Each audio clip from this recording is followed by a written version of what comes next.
All right, hello everyone, and peace of Christ to all of you. I hope my voice coming clear. Please invite your friends. And where is everybody? We have 1,300 something, and now we have only 451. Okay, well, no problem. As we told you, we receive a phone call or call from Dr. Hassan, and he is going to be with us in a moment to share with us how Islam helped him, and he will tell us, he will prove to us how Islam is a true religion. So please invite your friends, and let us see together if really Islam have any benefit, if Islam is true, if Islam, worthy to be called even a religion. Now, for sure, the Muslims, they will say yes, it's worthy, and they have their own reasons, and we got to listen to those reasons and see if they are true or not. So I hope that nobody will call names, nobody will use a bad language. I encourage the admins right away, anyone who use a bad language against the speaker or any Muslim in the chat, please give him a timeout as a warning first time. If you don't listen, then just to block him. We are here to fight for the truth, not to fight with Muslims.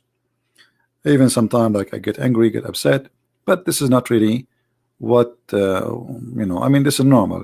You get some time frustration from somebody trying to deceive or to lie.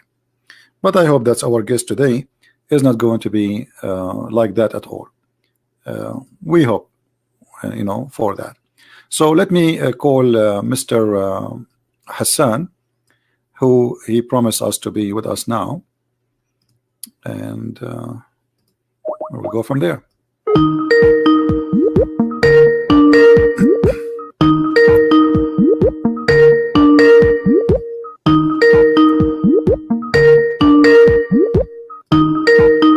Hello. Yes, Dr. Hassan, how are you? I'm good, sir. How are you? I'm fine. You are live on air now, and everybody is waiting for you to tell us why Islam is the true religion. Go ahead. Okay, so thank you so very much. I'm not a scholar or something, but I do find these conversations interesting since they give me a chance to actually go and dig deeper into Islam and know more about my own religion, and question it actually. And I mean, let's just okay. I'm gonna start it. So I'm a doctor, and for something to make sense, it has to be very logical. And there has to be, yes, evidence, but there has to be like a kind of evidence which is like substantial. There has to be like a lineage, or you can say connecting the dots, just like Steve Jobs says. So that's how our brain works. So there's always in science, there's like a hypothesis. You must have read it, like null hypothesis. First, you have to actually deny the fact that there is a relationship whenever you're testing something. It's called the hypothesis. It's called null hypothesis. First, we deny, that a statement is not true. Okay, and if we cannot deny it, then it is true. But I'm not gonna play this trick over here, because this is not like a science experiment or something. So I mean, logically thinking, if you because my background is psychiatry, by the way. I did a lot in my own country, and by the way, I'm a Sunni Muslim. Okay, so just to clarify, so whenever you're like inspecting somebody or someone's behavior, let's just analyze my prophet's behavior. We can only come up with a few conclusions. I mean, Prophet Muhammad, he can be a liar, right? That is one possibility. The other possibility, he can be mad, right? Okay. That's a very that's a big possibility too. And a third possibility, which can be, if these two are not there lying, if he's not lying, and if he's not mad, then he's probably telling the truth. Right? Okay. Can we agree? No problem. I'm listening to you. Okay. So first, let's just say if he's mad, then he's not lying by default. All right. Because if you think that if he's let's just say he's mad, okay, a mad person, it's like a delusion going on, right? So delusion is like is defined in psychiatry as like a firm belief, which is like a false, but a mad person actually believes that it's true. So he's not lying. If you're mad, correct, he actually believes in his statement. He believes in what he's telling is truth. So he's not lying.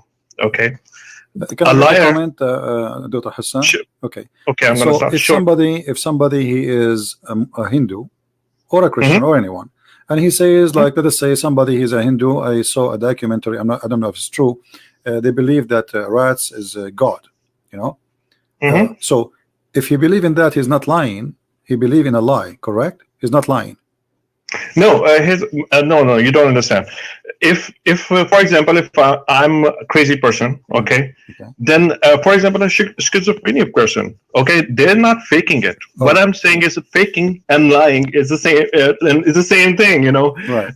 A person can be truly a patient, or he's faking it. That's my point. No, I got lying. I got that point, but I'm saying, additional to that, if somebody he is saying he is a Christian, he believes Jesus is God, is he lying? Or he is believing in that, and that they believe maybe it's a lie. What do you think? Is he lying? We're gonna. Here's the thing, sir. In the Western society, and in actually, I'm not gonna say sorry. That's like the wrong thing. I will say we should carry the same criteria for everybody. Right. If a person claims something like that, we'll carry the same criteria. He can be like, we have to test it. I'm giving you the possibilities. But is it? I'm not sure whether his claim is right or wrong. We have to analyze the claim. All right. Again, so these are like the basic things. I will go with you. I'm listening to you. And you said we have to watch the behavior of the prophet, correct? Either he's mad. No, yes. We have to analyze. If I'm lying, you will find why I'm lying. Why would he? Because this is how we actually diagnose somebody. If somebody is schizophrenic, we have to find all the symptoms. So he's schizophrenic. Dr. Hassan, as long you are, and this is your specialty and this is your profession, I'm really happy to have you. That's because it will be a big help for us. You are just a person who this is what you do for a living, so you know what you're talking about. So based in you watching the behavior of the prophet, how you describe his personality? Is he sick? Is he mad? Is he healthy? What do you think? Okay, yes, I'm getting over there. All right. So they're like, first of all, there are like two possibilities, right? They're both interchangeable. If somebody is faking it, then he's not mad, or he's not a patient, or he's not schizophrenic or whatever. He's not crazy, okay? And if somebody is crazy, he's not lying. All right. So you get my point? He's not faking it, actually. He is actually a patient. He is actually schizophrenic, or whatever we can say. All right. So first, clinically, let's just say if he's lying, okay, that could be the first claim. So it means he's making everything up. Okay. Right? So why? The question arises would be why? If somebody comes to me, I'll give you an example. This is called Munchausen syndrome by proxy. Please ignore my pronunciation. Okay, I always and my accent. I know it's very Indian. I'm sorry if somebody has like a hard time understanding it, but I'm trying my best. Thank you. So if somebody is lying, he's definitely making things up. So there has to be a motive behind it, right? So if you motive behind it, and there has to be a motive. I mean, why would somebody lie? Why would a king? If somebody is rich, he has all the things. He won't ask for the money. I mean, that's like totally acceptable. for example, if for example, if I'm rich, I won't need money, right? Okay. That could be the what would be my motivation? What would be my motivation behind my lying or behind my actions? You can say. So I mean, let's just analyze if my prophet is lying. I mean, what would be the motive? Did Okay, he? what motive of liars they have? And like a liar, when he claimed to be a leader and especially in religion, what motive you think he is seeking? Like, give me. Can you count for me? Well, it could be. Well, there can be like multiple reasons if somebody is lying. We have to, for example, there's a woman who comes to my clinic, and she wants a leave of absence. She wants. She basically comes and tells that my kid is having a problem. You know, that's why I want to stay home. My kid is sick. Actually, she's lying. Her kid is not sick, and basically she's making. There has to be a motive. You know that what I'm trying to say is. Okay, what the motive for somebody? Forget about a patient because this is just. You know, yeah. It's not. I'm just giving you. This is a person, Hassan, a person claiming to be a prophet, and he by getting that position, he became a king. Obviously, he ruled. Yes. So what is the motive of a liar of someone he claimed to be a prophet? Okay, let's just analyze this. Okay. Well, the way I see it, correct me if I'm wrong. Okay.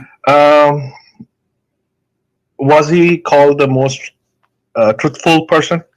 Okay, so a truthful person cannot be a prophet who is liar, correct? No, he can be a liar too. Of course, he can be. But we have to see how he is truthful. Okay, but no. Okay. I mean, I'm just for example. No. Here's the thing. I can be very truthful person. Okay, but there has to be a reason for me to lie. You know. So you have to find the reason again. So truthful, but he's a liar. I mean, I don't know how that works. Either you are truthful or you are a liar. You can't be both. No. You can't be both. You can't be. If you're a truthful person, you cannot be a liar. All right. So was Muhammad a liar or he was truthful? I mean, you see the history. You have to see someone's behavior. Okay, help me. How we can see Muhammad history? Okay. You know, like as an example, did Muhammad he ask and he claim that he have the best of material stuff for his benefit as a prophet, as an example, the fifth of the booty and the best of the booty? Yes or no? It doesn't matter. Why? Okay, so he's getting the best. Okay, hold on. So your criteria is that since he's claiming that he wants the best stuff, that's how he is a liar. No, I'm saying if Muhammad is serving God and he is truthful, that everything he do for the sake of God, why he make a verse in the Quran says that Allah told him any Muslim woman she can give herself to the prophet so he can have sex with her? What does have to do with God? Okay, so here's the thing. If someone claims, if I'm analyzing here the behavior of prophet, I would say, okay, so either he wants sex, a lot of sex, right? Or what else? So he basically wants sex. That's the motive behind it, right? But he have already a lot of women for sex. I mean, he have slaves. I know. Wives. Then why, so why he want? Why he want more? Why would he? Here's the thing. Why would he want more? That's the thing. That's the thing. So what do you think? Why he more? As long as you are that. No, that is the thing. If he already has a lot of women, why would he? You think that he's lying? You have to give me the evidence. I'm not saying he's lying. I'm asking you why he want more. A guy already have 13 wives, have hundreds of slaves for sex. No. So why he make an why his God he make a special privilege for him? This is only privilege for Muhammad. Sir. Here's the thing. If you are saying that he wants more women, while my claim is that he already has a lot of women, as you yourself actually mentioned, he has like 13 wives. You don't think there's somebody sick? Somebody is sick and he want more and more. He never have enough. Because let us see me and you. When Muhammad is going to have those women, what he will do with them exactly? I will give you three options. He will play chess with them. He will have sex with them. He will go and watch the movie with them. Which one of them is Muhammad is going to do? Those women who offer themselves for the prophet, who they are not his wives, additional. What they will do with him exactly? What the purpose? Sir. You're let me say, what you're telling is actually you're actually proving your own point. Let me say it. So you're saying that why would he want more women? This is for you to tell me that if he's lying, you have to. I'm not saying he's lying. I'm saying, listen. I'm not saying you are the doctor, right? And suddenly you're saying you as a doctor. Suddenly you as a doctor. Then you're saying it's the truth, Dr. Hassan. Suddenly you as a doctor, you do not know, and you're asking me. I'm asking you, why a person he have a lot of wives? He make a verse in the Quran saying that God told him. Okay. So why God, Hassan? Why God? Sir, here's the thing. Let us not to go over each other. Sir, you're asking me the wrong question. I tell you why. You're actually saying that he actually made up the verse. Okay, so if he's not the one who made the verse, why Allah he gave him a verse? Okay, why Allah he gave him a verse saying she gave herself to the prophet? The guy he can marry as many as he want. Why Muhammad? Why Muhammad he can marry as many as he want, but Muslim they can marry only 4? Here's the thing. Alhamdulillah, you made the point. You made the point. Right. You're saying. So you're basically judging God with the same criteria as a human being, which is like totally not true, which is totally the wrong criteria. I mean, imagine if you're God, would you like yourself to be made with the same criteria as your servants? I'm not judging. I'm not judging anyone. I'm asking a question. Yes. If Muhammad is a Muslim, is Muhammad a Muslim or he's a Buddha or Hindu or a Christian? What he is? Is he a Muslim? He's a Muslim. Okay. So why a Muslim? He have a privilege, and all of them is about sex and money. Because God gave him. Okay, but why he's a Muslim? I mean, does that mean that he is? He's a prophet. He's a prophet. Is he above Islam? Is he above Islam, or he is under Islam? Is he above Islam? He's the best of the Muslims. Okay. He's best of the human beings. If I am the best, he's the king of the prophet. Okay, he's the king of the prophet, guys. So if he is the king of the prophet, Allah he made verses for him saying that any woman you want to have sex with her. Yes. Oh, that's you. Okay. Here's the thing. You're saying. All right. Then you can also actually criticize. Then why he would be given the highest rank in the Jannah or the paradise. What the highest rank in the Jannah for Muhammad? Jannatul Firdaus. What he would do there? What he would do there? That's none of our business. We have to reach them. It's our business because it says that he will have the power of 100 men of the people of heaven in sex. Alhamdulillah. Okay. I'll be happy. Okay. I'll be happy. So guys, the prophet of Allah, but not you. It's him, not you. He will have the power of 100 men of the people of heaven, and you will have a power of 40 men in earth. That means the prophet will have the power of 4,000 men in sex. Because yes, he can have it. I tell you why. I tell you why. Why?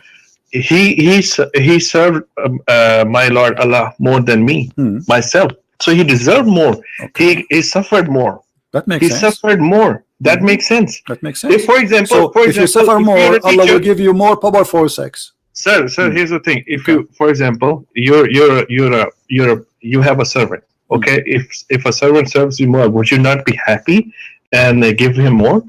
Give him more sex. I will definitely. If he would ask anything. Okay, listen, Dr. Hassan. You see, I'm taking advantage of having you as a doctor, and you're saying you are a psychiatrist, like a. Sorry, forget about me that I'm a doctor. No. I'm a logical person. I'm not a logical person. If a person he imagined himself seeing things, but in fact he did not see those things, what do you think he is? And then it would be schizophrenic. All right. So it's like hallucination. Thank you. So your prophet and the hadith, and this is sahih, it says that the prophet he was bewitched, and I want you to look in the screen with me. It says, once the prophet was bewitched, so that he began to imagine that he had done a thing which in fact he did not done. What do you think this? You as a doctor, what is that telling you? Sir, again, so you're saying that he was bewitched? Right. I'm not saying. It is you Muslim saying that to me. I'm Christian. So what does it prove? You tell me. A second ago you told me that he have a mental issue. A second ago you just said that.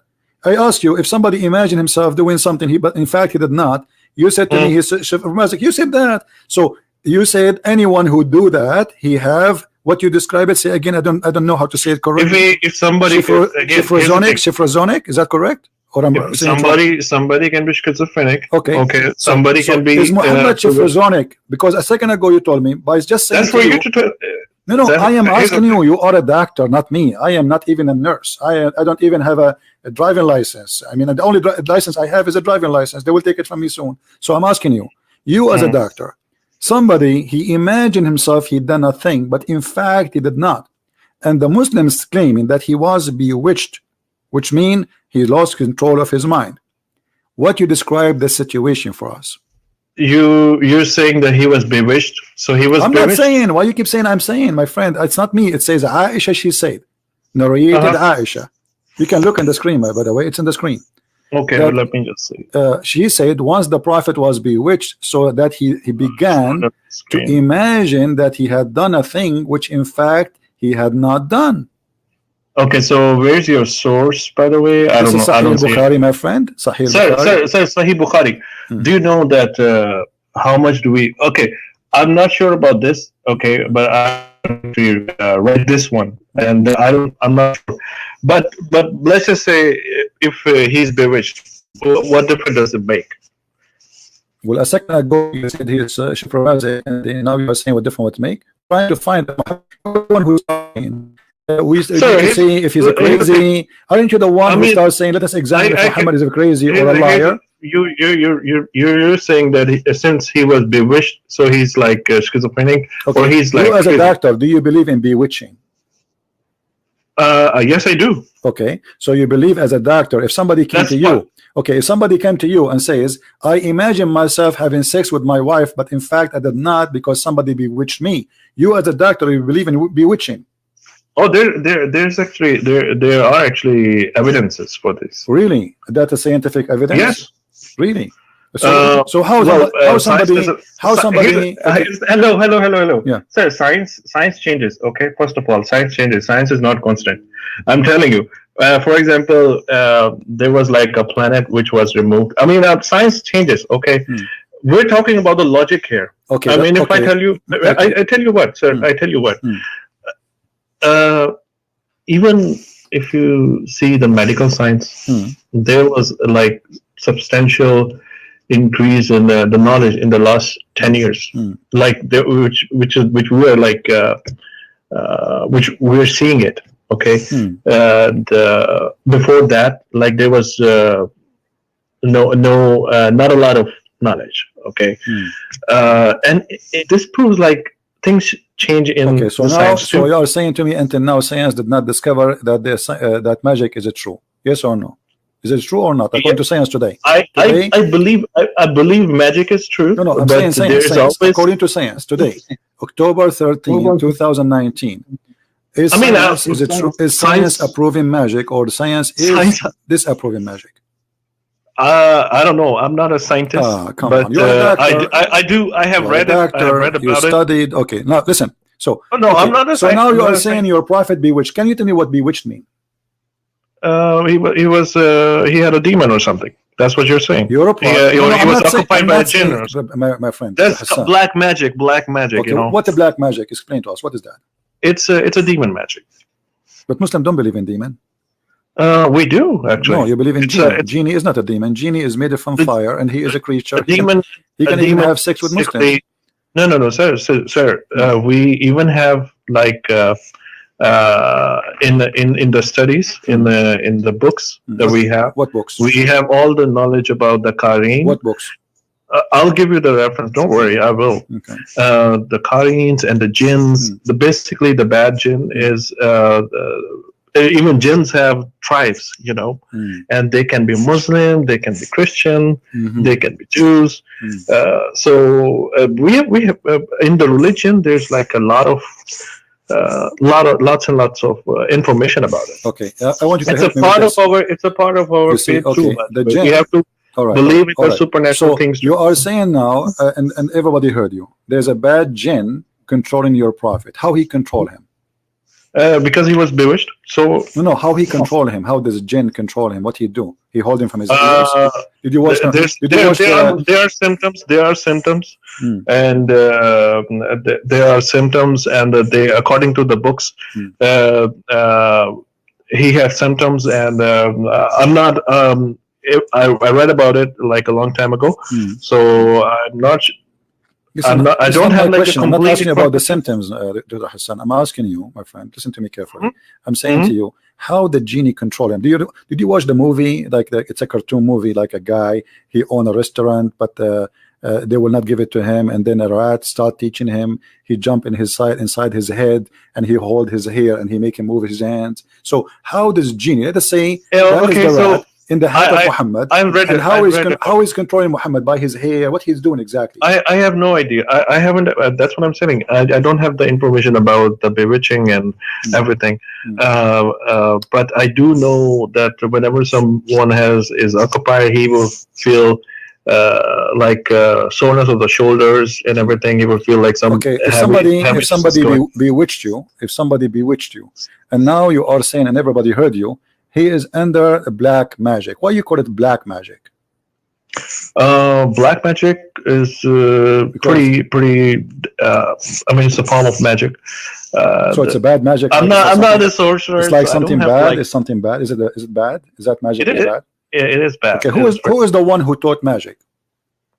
There were like two angels sent by Allah as a test. Their names were Habil and Kabil. Yeah, they were like two angels. It's like a story. And I think I read it in one of our books actually. And they came to Earth.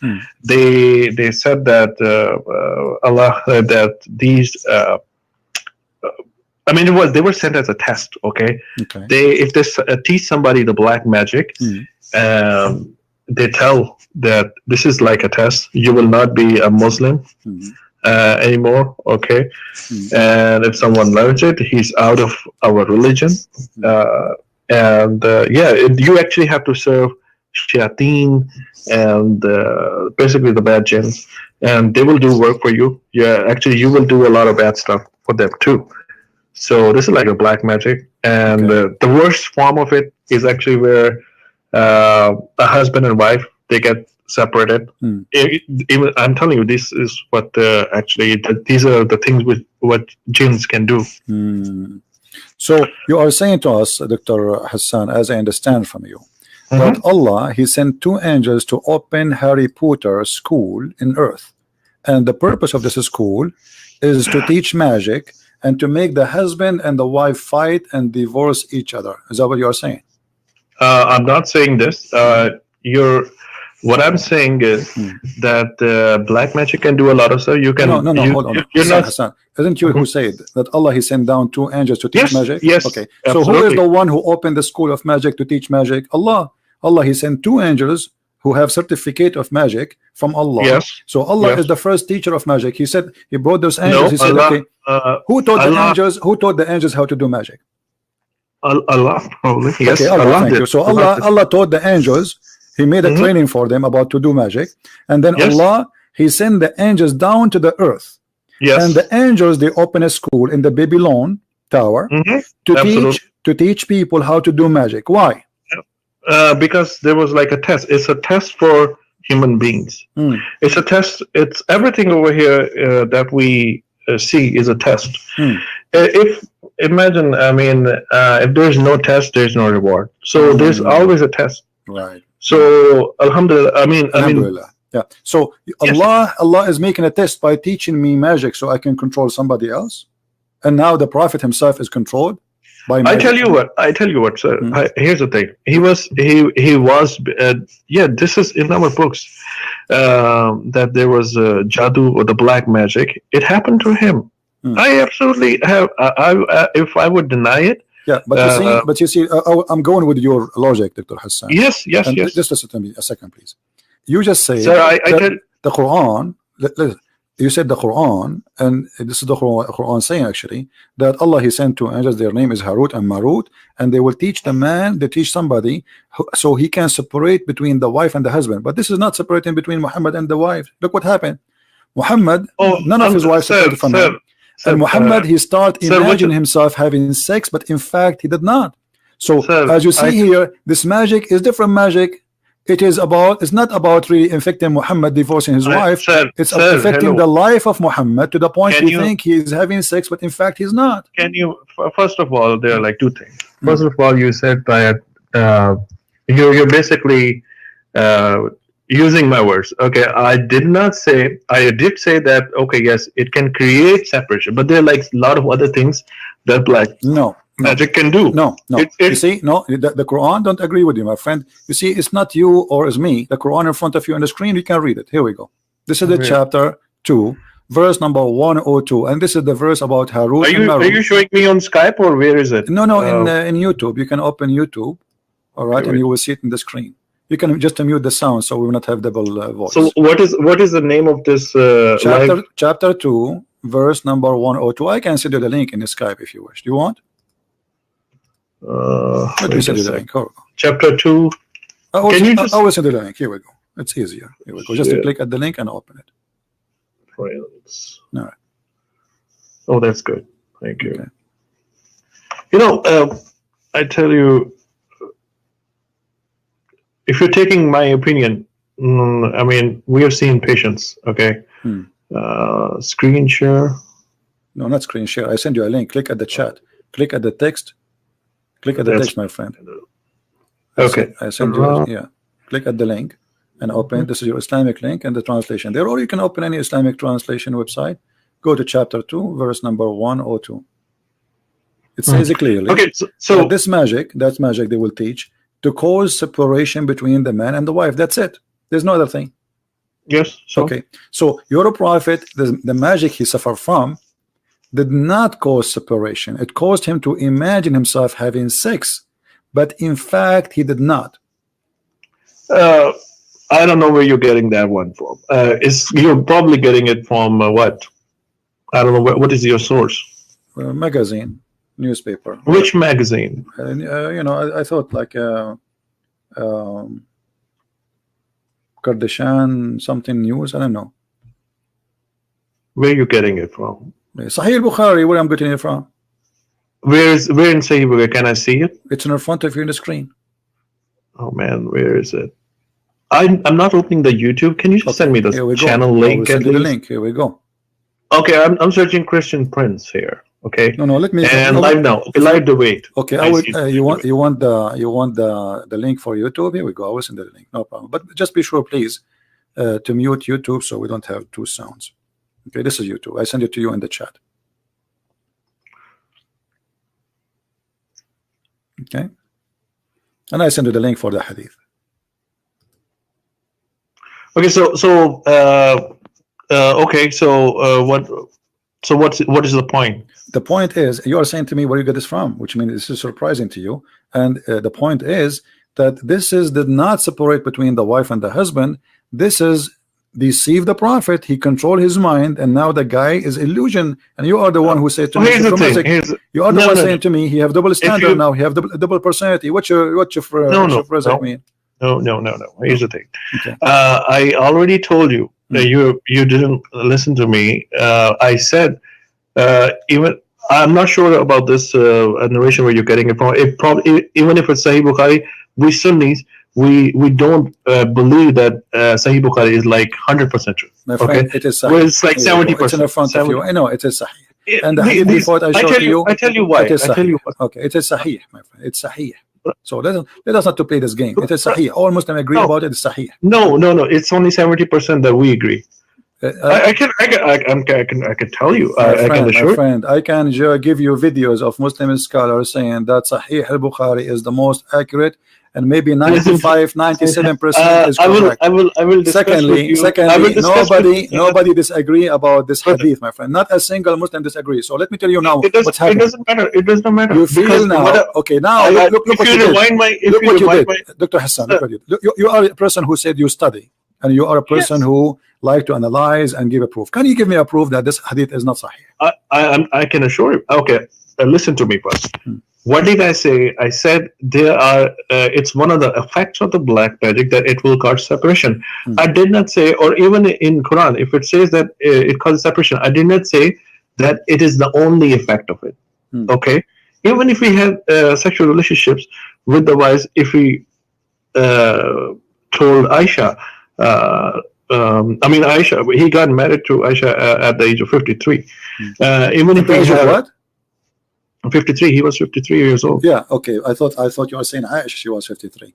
No. He was 54 actually. But anyway, okay. And 53, I'm pretty sure. Okay, 53. 1 year will not make a difference. Anyway, so okay, but okay. Wait, I'm not jumping. I'm saying that if you rewind my talk, I specifically said this is not the only effect of black magic. Even if we had, what does it prove? He had the black magic. So what? Okay, but when I showed you the first hadith that the prophet imagined himself doing a thing, in fact he is not doing that. Okay, what does that mean? Let me tell you. And you are a doctor. Listen to me carefully. The prophet, he saw an angel squeezing him 3 times, but you just said to me the prophet is imagining that he had done a thing. In fact, he did not. So how we can trust Muhammad that he saw an angel? How we can trust Muhammad that he heard Quran? How we can trust Muhammad that he saw? I can tell you. I can tell you how. All right. I can tell you how. Okay. So for example, there's always something. Does he fall in the category of schizophrenia, or he's having visual hallucinations? Or you're saying, first of all, visual hallucinations, there has to be a cause. I mean, you can't be. If somebody is schizophrenic, I'm telling you, I've seen it. You can name me one schizophrenic person who is so well behaved and so organized. Muhammad so well behaved. Muhammad is so well behaved. Oh my God! Okay, so I'm telling you, dude. I just showed you Muhammad making verses. There's nobody. There's no high functioning. If somebody is a patient, okay, they don't act like this. People have already analyzed the behavior of like prophet. Like you say like this, like what? Give me example so you can help me. Like what? You have to give me an example. That if in the history, if there's someone who's like high functioning and he's getting the revelation, according to you, it's high functioning. Muhammad was high functioning. No, you have to tell me a patient which is like really high functioning and in the present day, and he's having the hallucinations and everything. You have to tell me that. There's nobody. So is Muhammad was a high functioning person? No, he was totally normal. What is normal about a guy? Because nobody can bewitch me. I change all the Muslim in the world to bewitch me, and I don't imagine things happening. But we will not bewitch you because we don't practice magic. If we practice magic, we are out of Islam.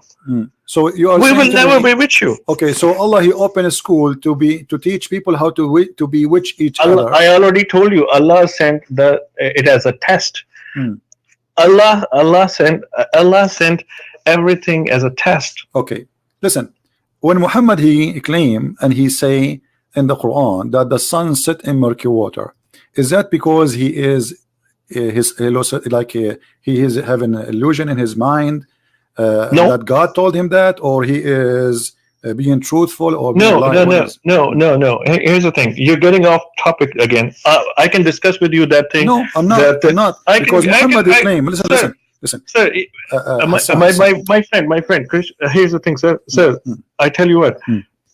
We're analyzing the behavior, and now we're saying this is the behavior. When we have somebody, he stand in the middle. He says, "I am a teacher. I'm going to teach you science.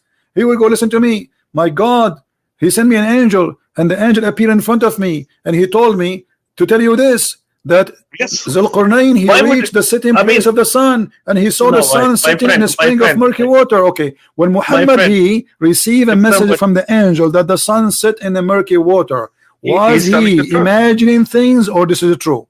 He's telling the truth. Okay, so does the sun, according to your belief as a doctor, sit in a spring of murky water? It doesn't matter, because here's the thing. I don't believe that science. I again told you. I already mentioned to you. Science is ever changing. It's improving. You will find everything. I mean, there's all I can. I mean, there are like a lot of things in science which are actually in Quran too. So you are saying to me that by time we will find. I ask you a question. Hassan, I ask you a question. You made your comment, please. Let us. You have asked me a lot of questions. I can ask you one question. Let me make my comment, please. No, stop. Stop. Sir, just a second. Okay, sure. You see, you are a doctor. You are not a guy who is self-laughing in the street. Come on. So listen, you just say that science is changing. So are you saying that maybe in 10 years from now we will find that the sun set in murky water? We will find out. Oh, so you are saying this is true, and what we know today is stupid. You know why? You know why I say it? Because if you read Quran, there's a thing in Quran. There's a verse. It says while the baby is in the womb, it's growing inside a woman. Looks like a leech. How does a prophet would? It looks like a leech. Where it says that? I have to find you the link, but I will send you it. Don't worry. I will send you it. No, you do not. I know the Quran very well, my friend. It doesn't. It says. It says like a congealed dead blood, and this is the verse in the front of you. It's blood sucking. It is like a congealed dead blood. And this is your Islamic translation in the front of you. And Arabic is my first. Arabic is my first language, and this is the link. I will send it to you in Skype. So the one who told you that, he is lying to you. No. I've already read it, sir. Okay. Read it where? Read it in a false Islamic translation, my friend. What read it? It's in front of you. Read it. The Quran says that Allah he made the sperm transform into a dead blood. This is what. Yes. So what does it? What does it mean? Not just a bit of blood. It also looks like leech. Read it more. My friend. It's look like a leech or not. Alaqa is the dead blood which attached to your body. So it's dead blood. Doesn't matter. Yes. So what does a leech? Okay, but does the sperm transform into dead blood? Yes or no? Not like. Yes. Not like. It doesn't say like. It says it carefully. And we have made the sperm into a congealed blood. Can you tell me what congealed blood mean? You're a doctor. I'm not. Congealed. Okay, congealed blood or concealed blood. Where does it say? Yeah. Okay, I'm not reading it actually. Here we go. I'm reading with my poor English. So, what congealed blood mean? Wait a second. We can search Google, and Prophet Google will help us. No, wait a second. Okay. Let me open it. I'm sorry.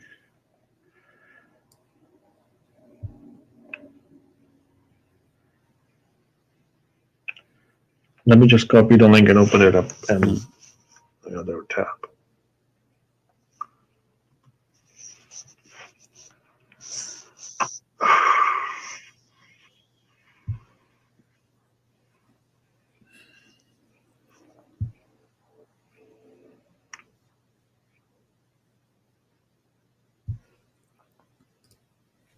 Yeah, so then we made the sperm into a clot of congealed blood.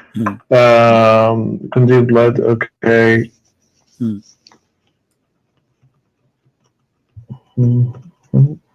When something called congealed, this may became from. Yeah, it's a clotted blood. That's what you say. It's basically. All right. So do you agree with that? That the sperm of the man will become a solid blood, and that will be the baby. Blood essence, it recharge. I don't know what's the definition here. The congealed blood behind his head. No. You go here. See, just search for here. It says here. This is a definition. This is doctor website. It says congealed goes. It goes from liquid to solid. Thank you. Yes. So this is a blood. So the sperm transform. You as a doctor, you study medicine. The first thing happened to the sperm, it transformed from a sperm into blood, and this blood is solid blood. Do you agree with that? Here's the thing. Sperm, it fertilizes the egg, okay, and then basically it's like a solid thing afterwards. No. It says a blood. It says a blood. It is a blood. And the sperm will not transform to be something solid. This is false, because the sperm will go inside the egg of the women and will do fertilize the egg and deliver the DNA, and then the sperm disappear. It's gone. That's it. The DNA will unite with the egg, and the fertilizing happen. It's not the sperm will grow, it's the egg will grow. So okay, here's the thing. Sir, let me just tell you. We made the sperm into a clot of congealed blood. Okay. We made the sperm into a clot of. How does a clot of congealed blood looks like? You tell me. You do not know how to congeal. Okay. If you cut yourself, if you cut your skin, off that clot, we made a fetus lump. If you cut your skin, and then the blood is dry in the top of your skin, that is the clot of a congealed blood. Okay, so the sperm does look like a congealed blood, but it's not alive. This is not alive. This is dead. This is dead blood. This is dead blood. No. Okay, if you read the context, we did create from the Christians of what to say? Okay, then we placed him as a drop of sperm in a place of rest, permanently fixed. Oh, you didn't read the verse number 13, which is right above the verse number 14. I tell you why. Okay. First sperm, it's telling you that okay. It is sure. The verse number 13 is saying, who knows better? Who knows better what the Quran, Hassan? Who knows better what the Quran mean? Me or you or the Prophet? What do you think? A prophet, okay. My prophet. Let us go and see what the Prophet said, and whatever the Prophet said. My friend, it is right. No. Whatever your Prophet said. No, hold on. It is right in front of you. Hold on. No. You know, it's not right in the front of me. Read the verse number 13. No, here we go. My friend, you're not letting me read it. Read it, please. It's in front of you. This is in front of you. This is your Prophet saying that. Your Prophet. The verse number 13. Listen, sir, Quran. I'm reading the Quran right in front of you. Your Prophet explain the verse. Do you like to explain? Do you like your Prophet explanation, or you don't respect your Prophet explanation? You're not listening. Do you respect your Prophet explanation, or you don't? Sir, if you're talking like this, here's the thing. You're not letting me make a point. I totally get your point. Now let me make my point too. I asked you which one is better, my opinion, your opinion, or the Prophet's opinion. You have asked me so many questions. Let me answer. No. I'm asking. I'm saying to you why you don't want to read what your Prophet said. Why you don't want to read what your Prophet said? I'm going to read it, my friend. I'm going to read it. Just give me 1 minute so that I can explain to you. Go ahead. Let me explain to you. Okay, so verse number 13, it says, then we placed him as a drop of sperm in a place of rest. That is actually the womb. It's already been placed, firmly fixed. Let me ask you, are you sure you're a doctor? Are you sure you're a doctor? Dude, don't, see. Do the sperm go to the womb of the women? Yes. It goes into it gets fixed. Where is the egg? Where is the egg? No. Where is the egg located? Do the egg live in the womb? Do the egg live in the womb, or it is outside in the womb and then it moved there? It is that you just said, everybody heard you, that the sperm go into the womb. Do the sperm go to the womb? It gets fixed over there. That's what it's saying. No. You said you are a doctor. You said I'm asking you, please, scientific opinion. Do the sperm go to the womb, or the sperm go to the egg? Is the egg inside the womb before the sperm came to it? I am telling you, if you read the verse number 13, okay, I'm gonna answer the question. You just said, Dr. Hassan. Just let me. You just said that the sperm go to the womb. Oh yes, I said that. Okay. Let me explain. Do the sperm, according to science, go to the womb?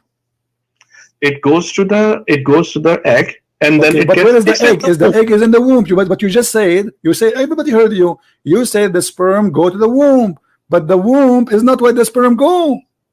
No. Here's the thing. Okay, you did not even read the Quran correct. I can tell you why. My friend, you are the one who said to me, a fixed place, a resting place is the womb. Mr. Christian, you don't let me explain to you. You basically argue a lot, but let me explain. I'm not arguing. I'm trying to understand you. You claim to be a doctor. You're not even trying to understand. And you are saying that the sperm go to the womb. No, just let me finish and then talk. I have not even made my point, and you started talking. You stop in interrupting me. Let me, dude, this is very frustrating. I mean, you think that you know. I know this is your audience. Let me just explain. If you read the verse number 12, what does Quran say? Man, we did create from a, basically it's a car. Then we placed him, basically the sperm, in a place of rest, which is in a place of rest is basically the uterus.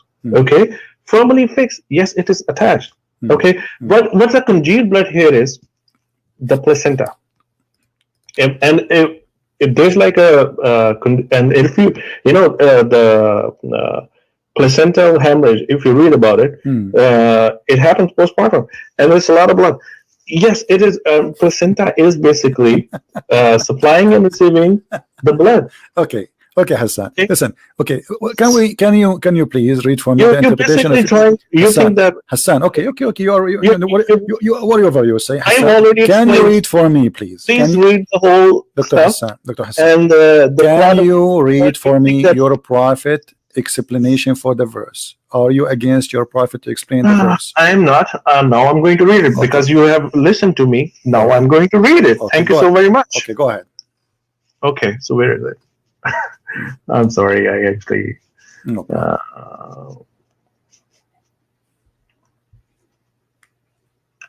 See, now that you let me make my point. Okay, so the congealed blood is basically the placenta. If you read it. No. Yes, it is. It is. No. You read it. Because it says the sperm will become a congealed dead blood. This is the baby. And the baby, listen, you, everybody is laughing. I mean, it's in front of us. And here we go. Your prophet is explaining if this is the placenta or not. Read it. Read. It's on the screen.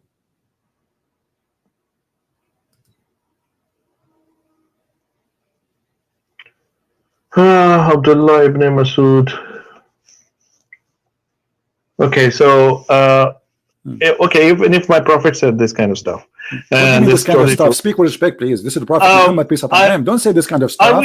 Don't say that, please. You're insulting the Prophet of Allah. No, don't say this kind. So, do you agree with what Muhammad he said here, explaining the creation of the baby, or this man he is suffering from mental illness, claiming he have knowledge that he's fabricating? Okay, so do you agree with him? Do you agree with him that the sperm will stay 40 days in the belly of the mother? By the way, it doesn't say even the womb. It says in the belly. 40 days the sperm stay inside the woman. Do you agree with him or not? Where does it say? Okay, so I'm going to read it. Here's the truthful narrated as verily the creation of each one of you is brought together in the mother's womb for 40 days in the form of a nutfa, the drop, then he becomes an alaka, a clot of blood, for a like period. Then yes, that's true. Okay, yes, this is true. So you agree that a sperm can stay alive and will stay as a sperm in the side of the woman for 40 days. Do you agree with that? Then he becomes an alaka, the clot of blood. Don't stop repeating yourself, my friend. Do you agree, one by one, do you agree that the sperm stay inside the woman alive for 40 days? A nutfa is a drop. It doesn't mean it's that a it's drop, a sperm. Drop of semen. No, okay. So what's the point here? I'm asking you, do you agree that the drop of semen stay inside the woman for 40 days taking vacation? According to this hadith, yes. Okay, but this is what science says, or this is what Muhammad says? This is what my prophet is saying. According to this hadith. Okay, here's the thing. You as a doctor, if I came to you and I say to you that the sperm stay inside the woman for 40 days, I tell you why. What you will say to me? Hold on, Mr. Christian. Let me. What is your religion, by the way? Are you a Christian, right? I don't know. My religion is a Christian Prince. I must be Hindu. I don't know. You use your intelligence. Okay, so your name is Christian Prince. You probably are a Christian. Probably. You are a Christian? I don't know. You tell me. Maybe a Hindu. I don't know. My name is a Christian Prince, and I'm here to prove Islam is false and Jesus is true. And you're asking me if I am a Christian or not. I mean, okay, here we go. I'm just asking you just to confirm it. Just like I tell myself that I'm a Sunni Muslim. Okay. It's better if to have the introduction like that. So I'm not sure. Okay, so what you're saying is basically even with the hadith. I tell you how. Hadith is what you read is probably very good. Okay, you read. I said what you read, and wherever did you read your hadith from? It's good. Okay, it's good. You're quoting a lot of stuff out of context too. I tell you how. You help me. It says here. I'm going to help you if you listen to me. So I'm going to help. It's so clear. You see, this hadith in front of us explain the verse in details. The sperm will be 40 days, and then the sperm will become alaqa. You told me alaqa is a leech. It says here a clot of blood. Is it also Sahih Bukhari or Sahih Muslim? Yes, this is Sahih Bukhari, and I can show it you from anything. Sahih Bukhari, Sahih Muslim. I already told you. I already told you. Yeah. We every Sunni Muslim, if you ask. Okay. I mean, we believe that the Sahih Bukhari and Sahih Muslim is only 70% correct, but also okay. First, we have to prove. First, we have to prove that was he a prophet or not. Okay, so there's always a null hypothesis. I mean, you have to first just based upon the teachings. Just like Christians, they have also a teaching where someone he believes in Jesus can just drink poison and the poison won't affect you. No, this is what it says. This is not what it says. This is what it means. Yeah, because it says because Jesus, he promised us, and he said that they can destroy this temple, even his body, they can be killed, and I will build this temple in 3 days. So when they say there's no poison, nothing can affect you, that's mean that Jesus promised us that we will have eternal life with him. But you're a prophet who said, as long as you mentioned this, that if you eat 7 ajwa, no poison will affect you and no magic. Is that true? You know. Here's the thing. You're basically talking about the hadith, which are very, again, if I'm going to say Zaif, you're going to laugh. It is not Zaif. It is Sahih Bukhari, my friend. It is Sahih. I already told you we believe it's 70% true. Okay, why? There's like a lot of no problem, but you have to prove that this is not a single Muslim. I'm going to put forward my point here. So okay. So when your prophet he came with the knowledge, if you eat 7 ajwa, and no magic can control you, how the ajwa can control the magic and stop the magic? This is if you try it, why not? Okay, so if I try it, that will not happen to me. But Muhammad, he was bewitched, and he is the one who's telling them eat ajwa, but he himself was bewitched and he died by poison. So he's lying. No, he's not. Okay, well, if I say to you, I'm a doctor, my name is Hassan, eat 7 ajwa, and no poison and no magic will affect you. It doesn't mean that I'm myself. Okay, if I tell you that if I'm a doctor, it means I should never become sick. What's the point? No. You told me specific thing. You told me if you eat this thing, nothing will happen to you specifically. If I tell you, no, your prophet did not say. No, listen to me. Listen, you are not being honest now, Dr. Hassan. It says the prophet said, if you eat 7 ajwa a day, no magic will affect you and no poison. And look, the hadith in front of us, and this is Sahih Bukhari, and this is Sahih. The prophet saying in his element of death, which he died, he used to say, "Oh Aisha, I feel the pain which caused by the food of I ate at Khaybar. At this time, I feel as if it is my aorta is being cut off." So from what? From that poison. So you're a prophet himself. He is eating ajwa, and yet he was poisoned. Where does it say that he's eating ajwa? So he's teaching you to eat ajwa. So he's dude, I teach a lot of stuff. I teach a lot. It doesn't mean that I teach all the antibiotics myself. If I show you you're a prophet eating ajwa, what you will say? Is that okay? So what does it prove? You are the one saying to me what that prove? If he's eating ajwa, so how he is saying if you eat ajwa that will not affect you, no poison and no magic? It will protect you. Yeah, sure. Okay, can we like have a date with you and next week you open the camera and you take rat poison and ajwa? That's what I'm telling you. Here's the thing. No. Here's the thing.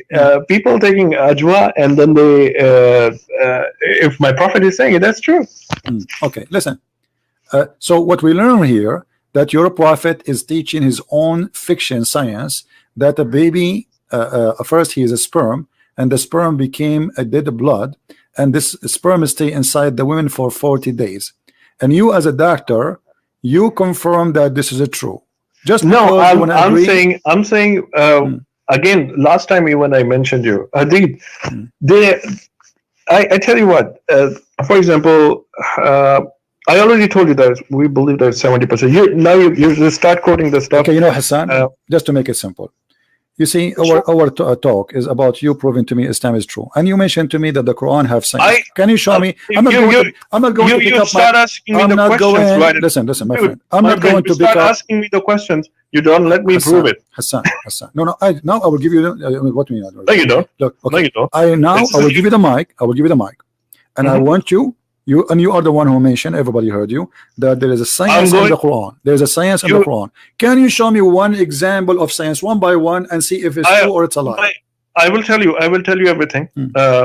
But my focus over here right now is to give you the opinions about the prophecies and the stuff, like which actually the topic here is proving that basically Muhammad sallallahu alaihi wasallam is a prophet or not.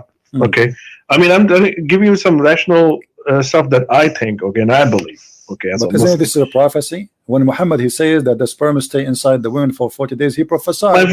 My friend, here's the thing. Are you going to let me speak, or are you going to ask me the question? We are having a conversation. It's not only you speak, you just said something. Of when course, you say Muhammad have a prophecy, isn't this is a prophecy when he prophesied? When I say to you and I claim to be a prophet. Again, you keep on repeating the same point. Okay. You keep on telling me the same, okay, hadith, and then you say Zaif hadith. If I tell you Zaif, you don't. It's not Zaif. I challenge you to prove it is Zaif. It is Sahih Bukhari. What I already told you they're like 70%. We only. But not even 70%. One Muslim can say it is Zaif. I challenge you. Oh my God. Are you gonna let me speak? The Quran, okay, what about the Quran? Is the Quran da'if too? The Quran says so. I showed you. The Quran, okay, the Quran says that the sperm transform into a congealed blood. Do you agree with that? I totally agree with that. Okay. Yeah. Listen. I want you in the front, Hassan. Basically referring to placenta. I want you to bring me. I want you to bring me the best of the science of the Quran. Choose anything you want. I will tell you in the next session if we ever have. Of course I will. No. Give me one. No. Because you are saying I'm not giving you. No, you see, I'm not giving you a chance. Give me 5 minutes. Hassan, give me 5 minutes. I will give you 5 hours. You said. I'm not giving you a chance to prove it. So I'm asking you, please, can you give us one proof from the Quran? If you don't want hadith, can you give us from the Quran one scientific proof the Quran is true? Go ahead. I will give you. I'm listening. I will give you. Of course I will give you. I already told you. I promise you. No, give me now. So no, next week, same time, I will give you. How about that? What about now? I promise you. I'm not gonna run away, dude. I'm not running away. All right. I'm here. Let me just complete my discussion. Let me just make a few points.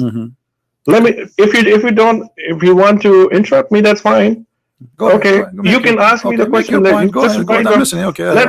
So let me just tell you why do I believe, and then you can say, okay. Then you can raise let's have a civil conversation. Okay. So first of all, so the way. If somebody is lying, there has to be a reason why he's lying. Okay, he was he was called the most truthful person till the age 40. By who? By the people around him. By the whole earth. Where it says that? Muslims and Muslims, Christians. That's a very good question. Muslim, Christians, Jews, everybody. Okay, show me the Jews and the Christians who says that Muhammad is the most truthful person. Go ahead. It's in the books too. Where? It's in our Sunnah and Hadith and everything. Okay. Okay. Just write down you can definitely dig it.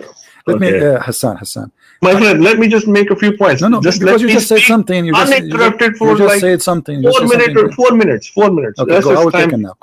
Time me. Okay. 4 minutes. So the first thing is that was he called the most truthful? He was called the most truthful. He was like people would actually give him the things that they would know that he won't steal, or So, and was he born in a modest and very highly respected family? Yes, he was from Quraysh and he was highly respected. So imagine somebody who has not been called a liar till the age 40, and when he made the claim afterwards, then yes, people would say either he's a liar or there's like a magic going on in him, and or he has gone crazy. All these kind of stuff, they came later.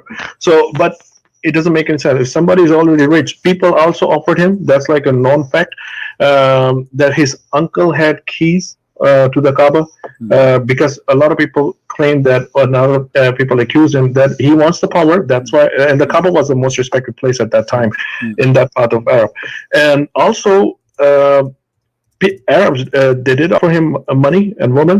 You know, that you could just take this stuff if you want this. You know, but get off your claim. And what he was claiming was to worship one God, Allah.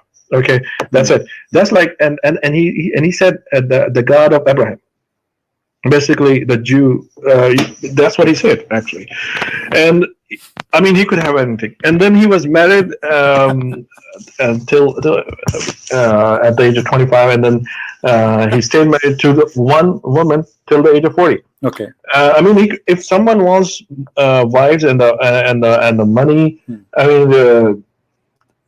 Imagine, why would he or she would stay modest and like this, or you know, till the age of 40, and then afterwards he would start preaching. You know, it doesn't make any sense. Okay. He could have gotten married to younger people. You know, even at the age, and also when he was offered, he didn't take it. He said, "One God, okay, Allah," and then he married to Aisha at the age of 53. I mean, guys, what I want to say here is that he married Khadija at the age of what? No, Aisha at the age of 53. Okay, let me ask you. You said something. You said something very important. Give me 1 minute. You said something very important. Just write everything guys, down. 1 minute. Give me one. Because you said 5 minutes ago, and now it's 5 minutes gone, and my silence. I'm listening. No, okay. 5 minutes are not gone. I'm timing it right in front of myself. Okay. Hello, I'm timing it. I spoke only 1 minute and 15 seconds something. Okay, so he married Aisha at the age of 53. Okay, so I mean, if someone, I would say, I mean, he made a claim at the age of 40, 41. So if someone, and when he was offered, he didn't take it. It doesn't make it. It's a lot. There has to be a logical explanation. And if you libido always goes down. You said 1 minute, Hassan. Okay. Can I talk? And also, I mean, can I talk? Hassan, can I talk, please? Hello. Please, can I talk? Because 5 minutes is over from a long time. You said 1 minute again. You say 1 minute, and you keep talking. Can you talk? No, you didn't even let me finish. Come on. What finish? When you finish? 10 hours from now? I mean, that's it. We got it. No, look, you mentioned to me that he married Khadija. Is it true that Muhammad and Khadija, they made the father of Khadija get drunk so he will accept Muhammad to be a husband? No. You are saying to me he's coming from another family. Why a person, he will be rejected by the father of a woman? She is married twice already, and she have tons of kids. And yet she is a lot older than Muhammad. Yet Muhammad and Khadija, they made the father of Khadija get drunk, and when he's drunk, they took off his clothes. That is just not true.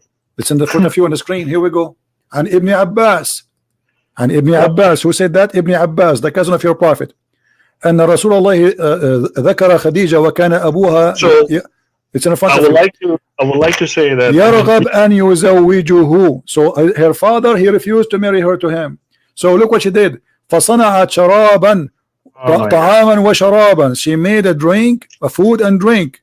Okay, here we go. I'm showing the screen, and I will show the page number. And this is your Islamic reference. This is Musnad Ahmad, which you Muslims supposedly believe in it. Look what it says.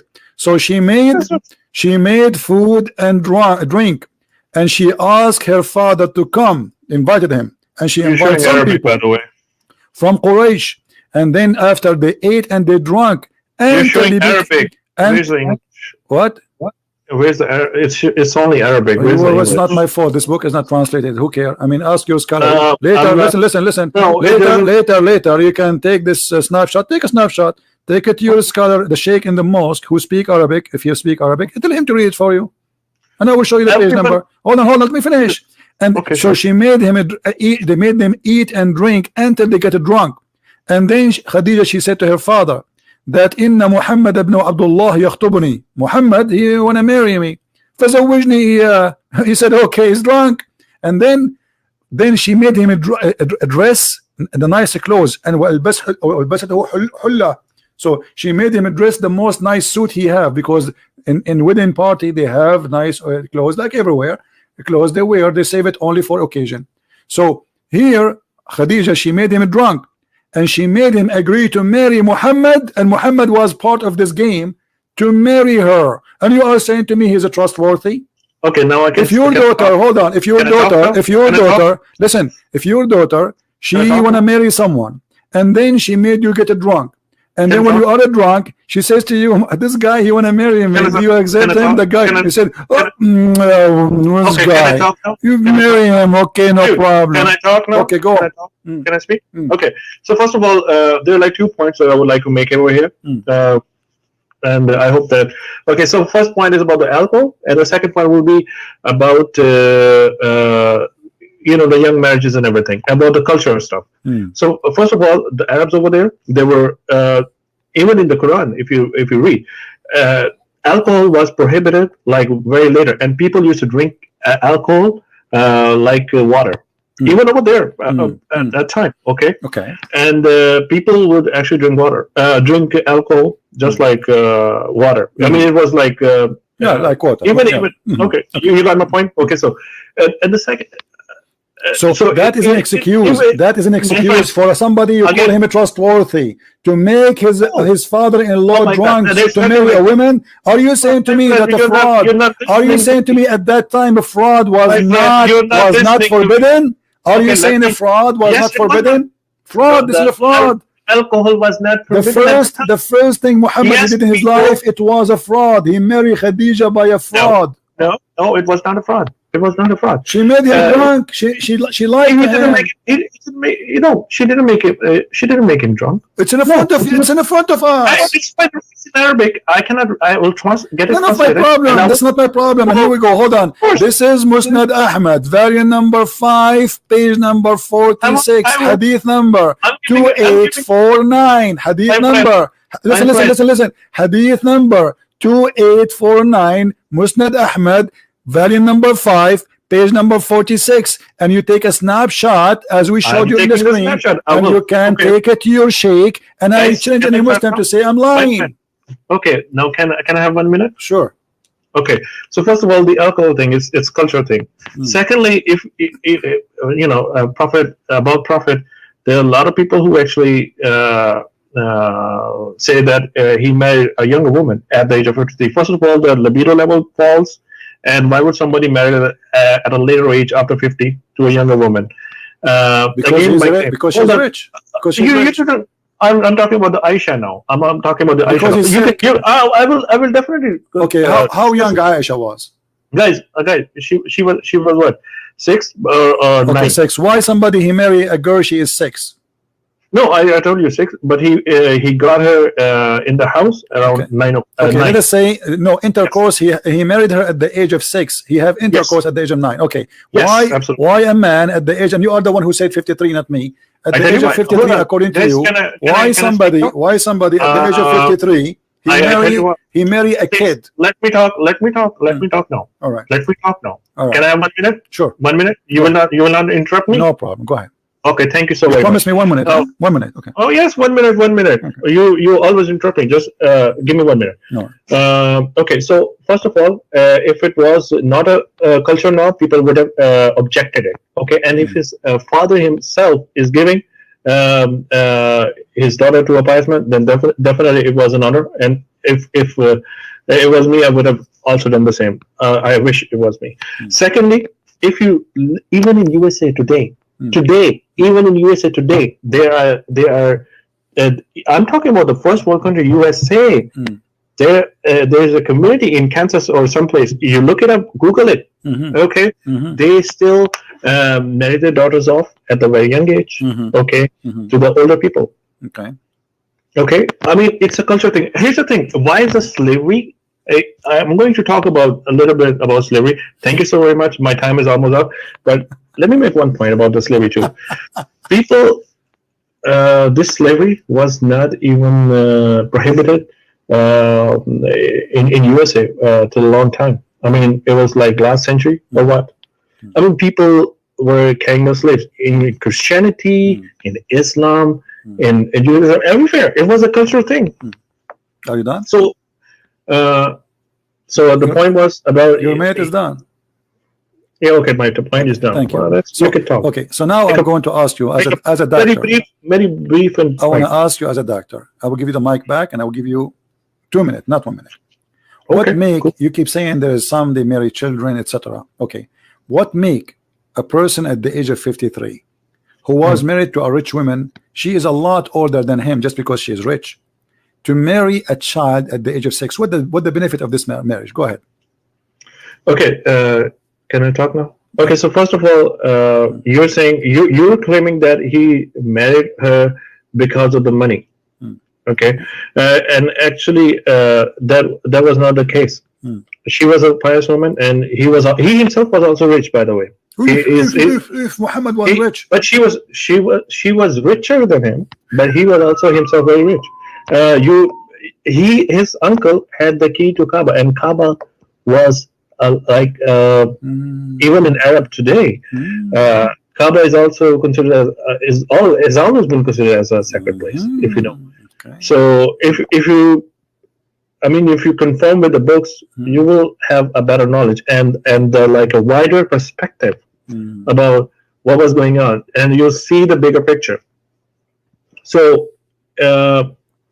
she was richer, yes, but he himself was also belonged to a very noble family, and all the people would call him a trusted person. I mean, very trustful.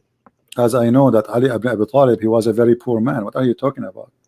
And no, as I know, your prophet, he used to very eat, noble. He used to eat lizard because he had no food. As I know that your prophet, he used to put a belt around his stomach because he was hungry. So now listen to this. Okay, let me ask you. Okay, you're gonna talk now. I'm not gonna talk. Your time is up. You know. Yes. Okay. Please talk. Let us go back, and I will make it simple for you. Yes. If I saw a guy in the street and he is married to a widow, and I say to him, "What did you marry?" He say, "A widow." I say to him, "Go and marry a child is better." What do you think about such an advice? You're jumping to you were making a claim about the money stuff. Okay, I'm not talking now. No, I'm talking about this. Let us stay with focus with the age of girls who we can have sexual relationship with. If I advise a man to get rid of his, because he is married already to a widow woman, and I say to him, "Why you didn't marry this widow? Why you don't marry a little child?" Yes, what do you think? I can explain. I can explain. Go ahead. Hello. Thank you so very much. I will have 2 minutes. Okay. Go ahead. Can I have 2 minutes? Sure. I will start. Here we go. Diamond is starting. So again, now I want to address the issue of the hadith. Here's the thing. In hadith, it's always and it's most of the time actually the way I see it, and also a lot of other people see it, is always subjective. Here, the point is that, for example, I'm giving you an example of a different hadith. There were like two companions of the prophet, and they came to him. They were both fasting. Now, the sex is basically prohibited when you're fasting. Okay, so one of them said that can I approach my wife? And the prophet said, yes, you can, but only kiss. Okay. And the other person said, can I approach my wife? Can I kiss my wife? Basically, they kissed my wife. And prophet said, no, you cannot. The reason was that the first and then later on, people asked the prophet, why did you say to the one person that you cannot kiss your wife when you're fasting, and the other person you said, yes, you can? Prophet replied, because I know that his iman, his faith is strong, and he has a strong he's mentally tough, and he can basically stop himself from engaging in sexual intercourse, even when he kisses his wife, okay, or show affection to the wife. And the other person, he's weaker in his faith, and if he goes even closer to the wife, okay, he will definitely engage in the sexual because his faith is not that strong. Okay. So my point here was that like different narrations, different commandments for the same question. Okay. Now I'm going to come to it is over. your It's point. 2 minutes. 2 minutes. Just let me ask you. The Quran, as long as you are talking about sexual control. Okay, I'm going to come to your point. The Quran give me says, like 30 seconds? let me ask you. The Quran says, why the Quran forbid Muslim men from having sex with women have their period? Do you think this is good or bad? You cannot approach your wife if she have her period. Why the Quran says don't get close to the women who have their menses? Is that good or bad? During menses? Yeah, it says don't approach your wife when they have their menses. Do you support that or you are against it? There's nothing wrong with it. Okay, yes. So a man should not approach his wife if she have her menses, correct? If you say it's in Quran, I have not read it, but I will because sometimes this is Quran chapter 2 verse number 222. It says approach not your wives when they have their menses. So if a Muslim he approach his wife when she have her menses, is he breaking the command of Allah? No. I tell you why. I tell you why. If I as a Muslim and there are like things in Quran which are like said as it is prohibited for you, okay, and then there are things it's better not to do it. I mean there's like a different way to state things. If I drink alcohol right now, it won't make me a non-Muslim. It would make me a bad Muslim. But you are breaking the command of Allah, correct? I know. Okay. I know. So I'm trying to make a point here. Yeah. Let me give me like 15 seconds. What I'm saying is that if I drink alcohol, I will break the command of Allah. Okay, but it won't make me a non-Muslim. It will make me a bad Muslim. Okay, thank you. Yes. So if somebody have sex with his wife or he approach his wife when she have her menstruation, that will make him a bad Muslim. That's what you are saying. Yes. Okay. Yes. So it is. Did he say if you do that, that make you a bad Muslim? You just said that the Prophet is a bad Muslim because the Prophet he approached his wife and she was in her menstruation. So he is a bad Muslim according to you, and everybody heard you. Again. No, this is your talk. Everybody heard you. Listen, this is your Prophet saying, Aisha saying, when I was menstruating, the Prophet SAW would to order me to warp myself with up an izar sheet, like a diaper, put it between her legs, and he used to fondle her. So you said the one who have a strong faith, he control himself when he said to the first one kiss the women, the second one don't kiss the women. So where is the strong faith of Muhammad to control himself? He had many wives already. Why he need to fondle this child when she have her menstruation? Okay, can I talk now? Go ahead. Okay, so basically basically what's going on over here is like where is that thing when I was mentioning? Yes, he approached her, and if someone, I tell you what, if you cuddle with your wife, okay, and it doesn't mean that you have like a bad, like a weak faith or something. Okay, there's nothing like that. Okay, yes, that was. I'm again telling you the hadith that I mentioned earlier. Okay, that was for the Sahaba. Again, I'm telling you, it was subjective. Okay, and in that specific context that was going on over there, okay, doing and like again subjective. Okay, now even if a prophet does this thing that he follows, it's not like you're engaging in the sexual activity.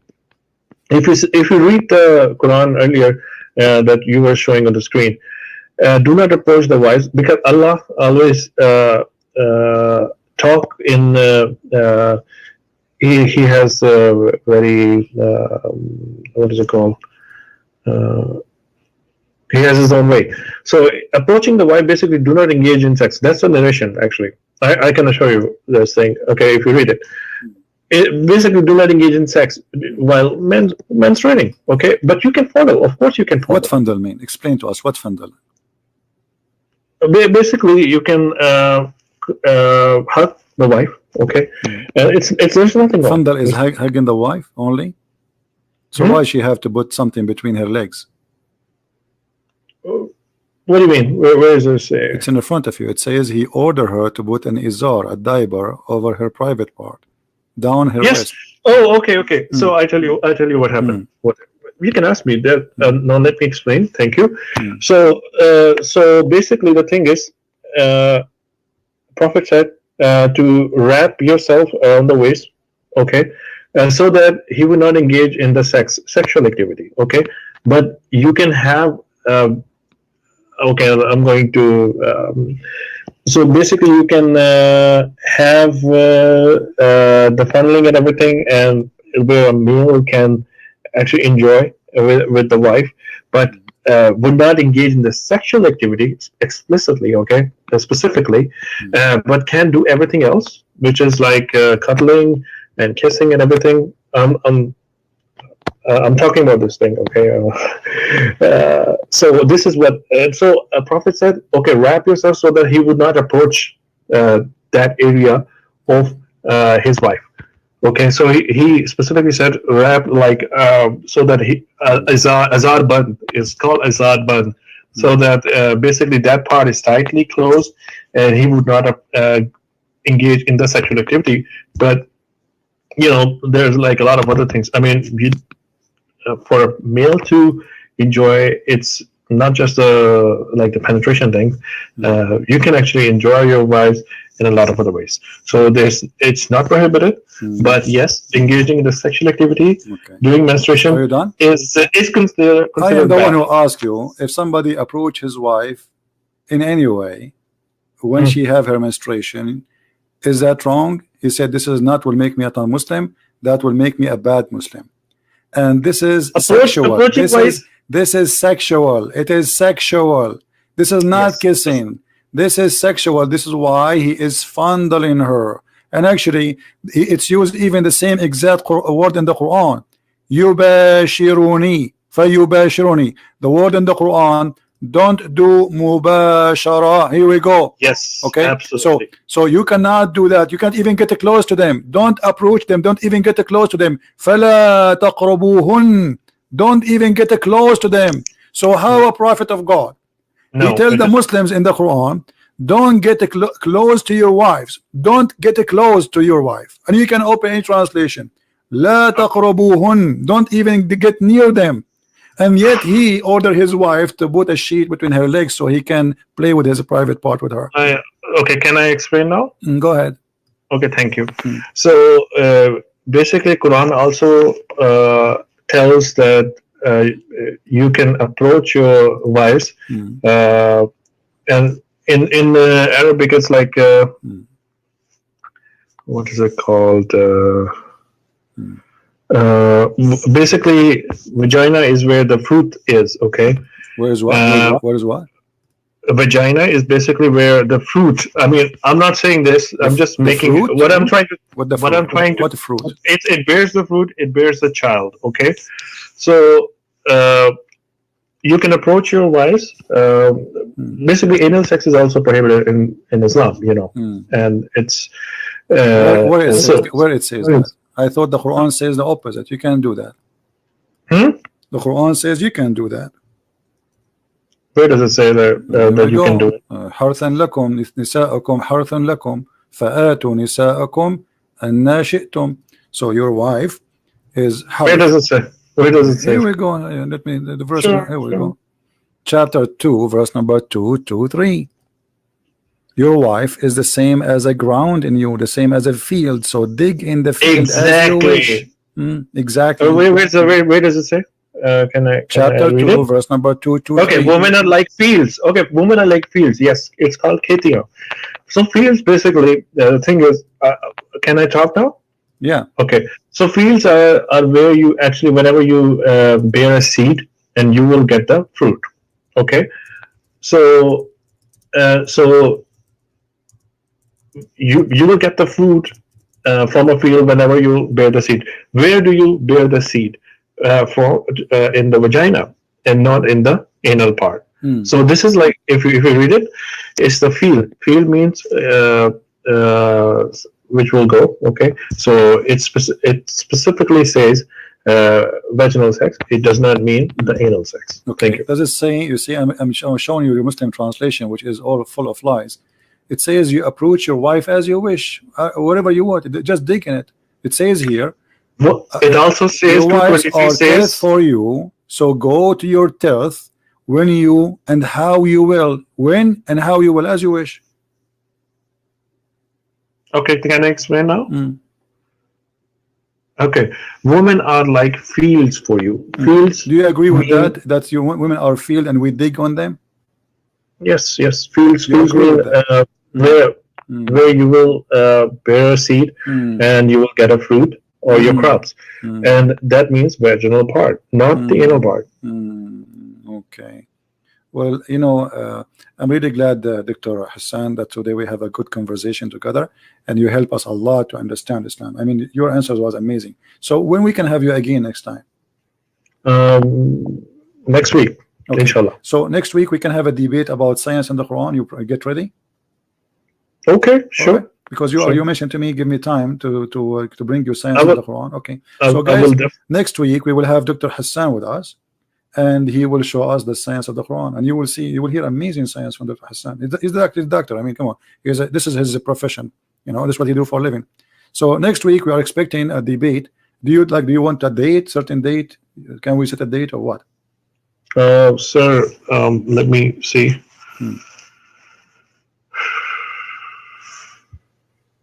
Okay. So it's 20th. Oh, okay.